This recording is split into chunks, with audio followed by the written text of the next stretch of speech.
6 years. 6 years since a deranged gunman entered the hallways of an elementary school in Newtown, Connecticut, and opened fire, killing 26, 20 of which were children. 6 years, and the victims and the families of the victims and the law enforcement officers and the paramedics and the firefighters and the other emergency personnel that responded on that fateful day are still dealing with the aftermath. 6 years is not enough time to deal with that aftermath in general, let alone with the death threats, the court cases, and the growing online community that continues to perpetuate the idea that that tragedy never happened. This was not the first, and it will certainly not be the last. But this incident underscores the importance why us as Homeland Security professionals, but also citizens and parents, should care about the role that fake news, conspiracy theories, and lies plays in our day-to-day. It manifests, such as with Sandy Hook, in the aftermath as people tried to explain what seems unexplainable, but it also manifests from a catalyst triggered by online activity, such as what happened with Christchurch, an incident made for and brought to you by the internet. In addition to this violence that is fueled by these false narratives online, they threaten the very fabric of our democracy. Free and fair elections, right? Well, we still don't know the true impact that it had on the US presidential elections in 2016. There is a lot of evidence out there showing that the Russians used disinformation campaigns to influence and divide the American public. Well, Russia is one of the most notable actors in this space. We can't forget about the other ones. There's other state actors, such as Iran and China out there, but then there's also non-state actors, individuals and groups of people that are motivated for political, financial, ideological, legal, or even reputational reasons. And the problem is further exacerbated by unwitting internet users that either don't know that the false information that they're sharing or creating is even false in the first place, or in fact, they just believe it to be true. And the problem's only getting worse. There's other malicious actors out there that are taking note at the effectiveness that disinformation campaigns can have to achieve their goals. But to help us understand this, we don't want to necessarily just focus on the actors. We want to focus on this whole concept to help us wrap our heads around it. We can leverage a model built off a money laundering metaphor to help us do that. Information laundering is the process of normalizing false or extremely biased information by leveraging the online mechanisms, the interconnectedness of online mechanisms until that information becomes part of public discourse. As we've discussed, it can translate into physical threats and violence, but it can also erode trust in government institutions, in our education systems, and in our military installations. It can also impact the way that we conduct foreign diplomacy and influence the way that foreign and domestic opinions are formed. Information laundering is broken into 3 phases: placement, layering, and integration.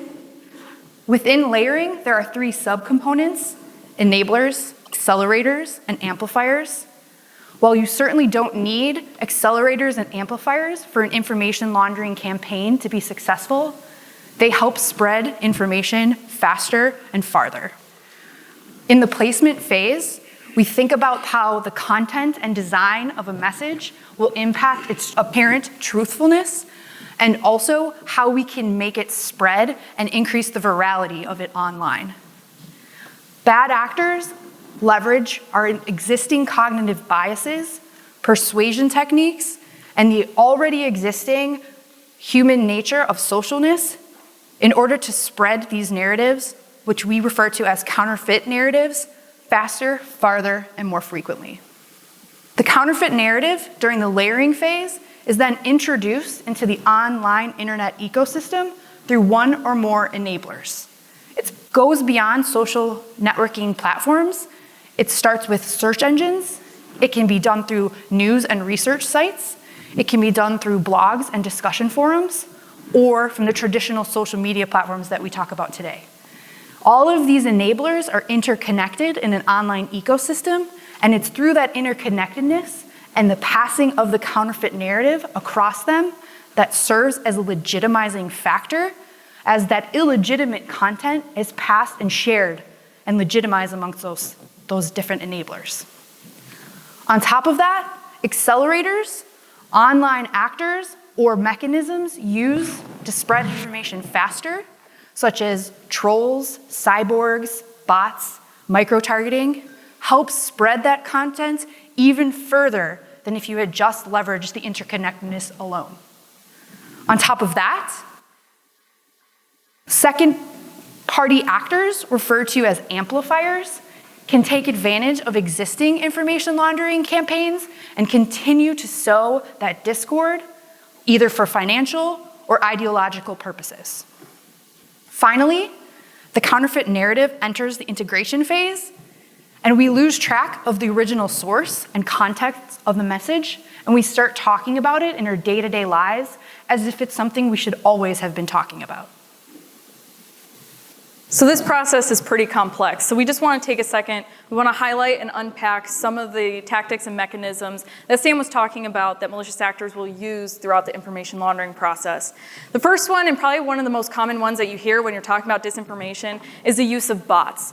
Bots is an automated way to send out as much content as quickly as possible to reach as many people as possible. And while this is a really common tactic that malicious actors will use, they're starting to shift away from this because as social media platforms start getting better at bot detection and bot removal, they're starting to use legitimate sources and online influencers to get their messages out and also boost legitimacy at the same time. The next one is the deep fakes. Deep fakes is starting to become a more and more common term, and this is the manipulation of photos, videos, and audio using AI. One of the most common examples you guys might be familiar with is when Jordan Peele used AI to appear as though he was speaking as President Obama. Hashtag hijacking. This is taking a popular or trending hashtag and associating a completely unrelated narrative to it just to get that narrative more exposure. Micro-targeting. This is targeting specific audiences of very specific people. One example I like to use is an online vendor that had advertised some artwork. And this artwork appealed to, it was a very patriotic set of artwork, and it appealed to police officers, military personnel, and other public safety personnel. And what was happening is as those types of people were purchasing this artwork, they were collecting their personal contact info and saving it later to later pump generated or tailored content to them at a later date. Echo chambers. Well, malicious actors don't need to do anything here. This just works in their favor. Our echo chambers are the daily feeds that are tailored to our preferences to filter out all the other noise on the internet. And what ultimately ends up happening is the only thing we start seeing is content that reaffirms what we already believe. And lastly, our cognitive human biases. This is a really tough one to fight. But one study actually found that false information can travel up to 6 times faster and farther than the truth. And on top of that, if you try to tell somebody that the information that they believe or the information that they have is false, it tends to make them believe it even more. So while this is a lot to unpack here, and this is just the tip of the iceberg, but how can we start to chip away at this problem? It's a big problem. So the first thing that I want to make really clear while we're here today is that this is not just a federal government problem. It's not just an election security problem. And it's not just a social media company problem. It's a problem that's going to impact each and every one of us in this room and every single level of government. So what we can do, the very first step, is to accept that it's a problem for us. And then the second thing we need to do is start creating an awareness about the problem. And part of creating the awareness is also knowing response efforts that are going on in our country. There's at least a dozen federal government agencies right now that are doing something about disinformation, and knowing what that something is and how your agency fits into that response picture is really critical. There's other resources available. Civil society are generating resources every day to help mitigate this issue. They have online campaign trackers. There's tons of open and academic resources available. But what we also need to look at is existing sources or existing systems that we can leverage.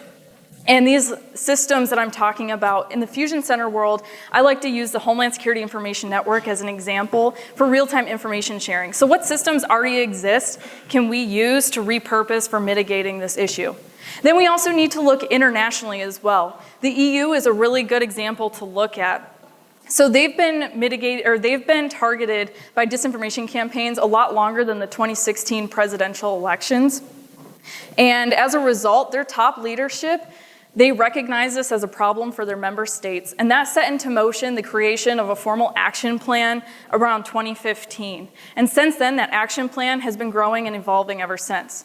And it also incorporates stakeholders well beyond government, and it incorporates private sector and civil society as well. And one of the other things that they did was they created a voluntary code of conduct for those media companies, and not just social media companies, that creates standards that are not one size fits all. So the biggest takeaway from the European Union that I think we need, and while it might not be a perfect model, is that they made the disinformation problem a standalone large threat that we need to look at, and not just as a subcomponent of another problem that we face. And let's talk about that, because looking at it as a larger issue, and maybe even one step up as an erosion of trust issue, we need to tackle it from both sides, both from the supply and from the demand. And we can leverage things like the information laundering model to help us do that. So the supply of fake news. This is something that we've been tackling probably the most in terms of how we react to this. You can look at things like as basic as cyber hygiene. Using your multi-factor authentication when logging into your social media accounts will prevent bad actors in the placement phase from accessing your official social media accounts and spreading bad information on your behalf. Additionally, social media platforms are constantly updating their policies and their terms of service in order to react to this evolving threat. Technologists need 30 to 40 minutes of content in order to generate a deep fake now. In January 2020, one of the social media platforms banned the use of deepfakes, which they defined as media leveraging AI or machine learning techniques to convince an average user that a subject in a video said something they did not say. Now that's great, it's positive, it's a step in the right direction. However, there are things like shallow fakes or cheap fakes, which are just videos already edited to get to a certain meaning or taken out of context that do not fit that definition and that are already being created, shared, and believed across the internet. So this brings us to the demand for disinformation. Research shows that as humans, there is a general demand for fake news, and it's tied to the psychology of how we consume information and how we form opinions. When we're talking about holistic solutions, we have to be talking about things like inoculation and things like education. Inoculation in the sense of we need to understand in our areas of responsibility, in our disciplines, in our professional lives, what narratives may start to spread and think about how we can get ahead of those narratives. On top of that, we need to start to have a conversation of what 21st century skills really look like, what media and ICT literacy really is, and how we inform and educate our populations and our personnel. Continuing on that education piece that Sam was talking about, we should be training everybody in our agencies and not just the people that are going to be assigned to tackle this problem. And that's because we're all humans, so nobody's above this issue and we're all susceptible. But the good news is that people have already started working on training efforts. And there are 2 games online right now based on the inoculation theory, which is basically exposing you to how disinformation works and what it looks like to make you more resilient when you encounter it online. The next thing we need to do, continuing on training, is ensuring we have the right level of cyber capabilities and cyber hygiene practices. And also, as Homeland Security practitioners, we really need to be concerned with how well we communicate with the public. And I bet everybody in here probably realizes that we're not that great at it. And unfortunately, while we all have gotten on the social media bandwagon, posting on social media from your agency sites probably isn't going to be effective moving forward in the 21st century. And let's take a second to talk about, let's call them antiquated public messaging practices as a Homeland Security enterprise. There are already individuals in your organizations that have hundreds of thousands of followers on social networks. These individuals can leverage their truth and share narratives such as, I grew up hating law enforcement and now I am one. Think about the kinds of people who may relate to that message. Are those the kinds of communities we're looking to reach? These folks are going to be spreading information about your agency, whether or not they're authorized to do so. And we need to start thinking about how we can leverage them before a critical incident to spread information and develop positive relationships before we need them. On top of that, there are Homeland Security practitioners that are leveraging their platforms to help de-escalate in times of tension. For example, I'm sure many of you have heard about a corporate coffee chain that kicked out a number of law enforcement officers from its establishment, which resulted in a lot of animosity online towards that corporation, as well as a trending hashtag.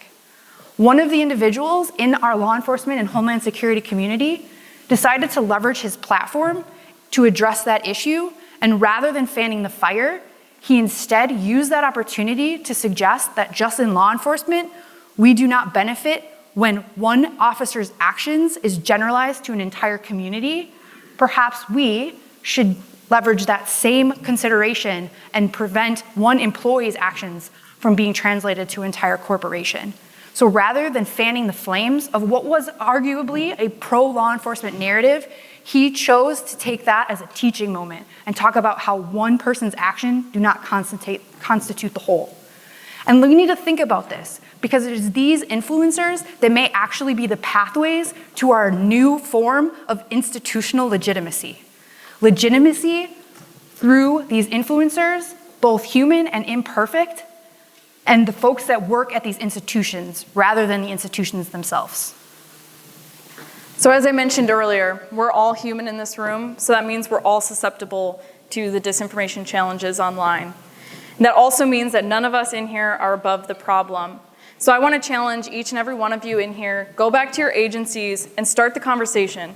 Take a really good hard look at how disinformation might impact your agencies and how you might be better prepared to mitigate those impacts.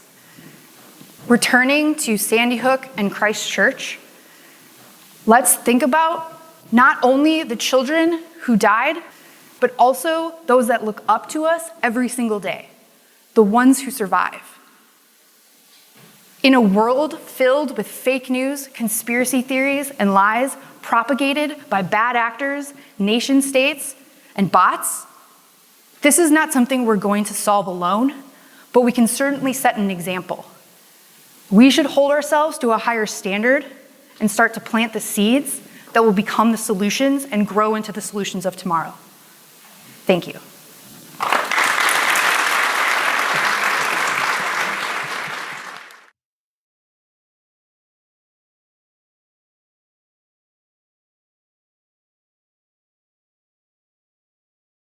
Ironically, we did leverage the term fake news to help get people excited about the topic, it was probably hard to catch in the beginning, but when I talked about the information laundering model, that the term that we've used is actually counterfeit narrative because of the fact that fake news has been usurped by all varieties of people to talk about anything they just don't agree with. And there's been other kinds of terms leveraged around it as well, but just given the fact that we're trying to look at this holistically, counterfeit narrative and the leveraging the money laundering metaphor was a way to kind of talk about exactly that without, polarizing people with fake news. Along the same lines of Sam, I had this challenge. I actually wrote this on my thesis. And I had that same challenge of, because there's misinformation, disinformation, fake news, there's all these different terms. And I actually just created my new term and I called it deceptive messaging. She calls it counterfeit narrative. It's along the same lines because there are a lot of different words thrown around when you're talking about this topic. In general, just the way our brains are wired, one for storytelling. So whether or not you tell a story, when people listen to you, their brains are gonna form a story. So when we connect facts to stories, that's when we're most effective, but you can also just leverage that negatively and pass information that strikes our emotional response and don't connect it to facts, and it's just more likely to be believed. Katie also mentioned the study about false information spreading 6 times faster, and that's because one of the reasons that they brought up is it's novel. So fake information is novel, and humans really like novelty. So we demand novelty, and so whether or not we mean to, we're demanding fake information as well. There's some other small considerations that we can make. One thing that I ran across throughout speaking to other people is the use of our PIOs. And after a critical incident, I was talking to one agency, and they not only do they want to get the information out right as quickly as possible, but what they also were doing, they were shortening the times between the first information release and the next information release, and also being very clear about when the next information release was to reduce the opportunity for people to start creating their own narrative. So just little considerations like that in addition to the influencers. So, and I would also touch on, and there's federal agencies doing this, some of which may be in the room, especially if we're talking inoculation or getting ahead of a message, there are organizations that are dealing with this issue and leveraging influencers outside the organization. So if I know that I need to spread a narrative around the fact that elderly folks are being scammed and that they shouldn't believe this false information, then perhaps it makes sense to coordinate with AARP, is that the right name of the organization? Right? I am not involved, I don't belong to it yet. I just totally dated myself. Is that right? AARP? Somebody validate me. Okay, AARP, in an effort to spread the message. So, we're done. But yeah, looking at the messenger of the person who spreads the message for you is also really important, especially as it comes to fact checking as well. So if there's a growing body of research that says fact checking where you just push out what was fake and then explain how it's true, doesn't always work. And leveraging the one way that you could potentially tackle that is to leverage somebody who has legitimacy in that group of people you're trying to reach. So when we're talking about just persuasion techniques in general, thinking about who the deliverer of the message is really important. So you don't have to just look internally. Looking externally about who you partner with is also really important. Yes, information warfare has been around for a very long time. It's nothing new. But with the advent of social media, it's really hard to ignore because now it's just so overwhelming, and now people are to the point where they can't even come to sensible conclusions what's true and what's not true. And so that's what's kind of reinvigorating it to be a new threat for us, essentially. And I can't remember what year it was done, but the World Economic Forum kind of tackled this issue, and they articulated that just in general, the way we educate our population is probably outdated, and we need to think about 21st century skills. And what that means is how do we get media literacy? How do we consume ICT literacy, like information online? What kinds of critical thinking and other aspects, social awareness, cultural awareness, that we need to educate our population about that will help tackle what you're talking about? And that's kind of going back to the inoculation and the education, so that I take a step back and think about the messages that are being relayed to me and say, hey, wait, there might be a purpose here that is creating my reaction, and perhaps before I just share it or start talking about it, I take some time to think about it. In 1984, there was a KGB defector that did an interview, and he actually talked about how the Soviets were using essentially psychological warfare back in the 80s and continuing to use it. But one of the most interesting quotes from that interview is he said they would have never dreamed of the success that they were having because they had gotten to a point, and this was in 1984, where it was now mostly Americans doing it to other Americans. So it's happening within.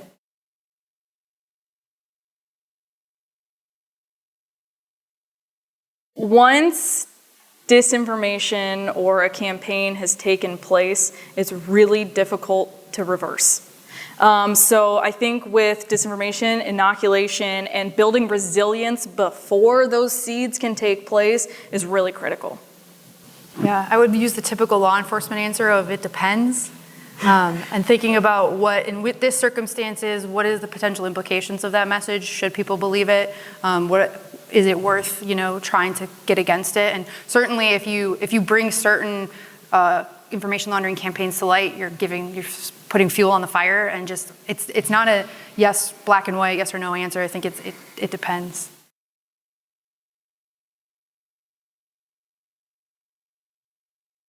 I don't know of any agencies that have developed training programs yet, but as I mentioned earlier, there are some games online that essentially start that training process that you can use as a starting point to build that out. Sam, do you know of any training programs? Depends on how you define training programs, but there are absolutely federal agencies, and I also would imagine some state and local agencies that are developing educational literature and websites and ways to get ahead of this issue. I can name some, but I don't think I'm authorized to. But there are certainly entities that exist that are tackling this and creating infographics and creating websites to help people get ahead of this and understand it, both from like a government perspective, but also, as Katie has mentioned several times, from an academic and civil society aspect as well.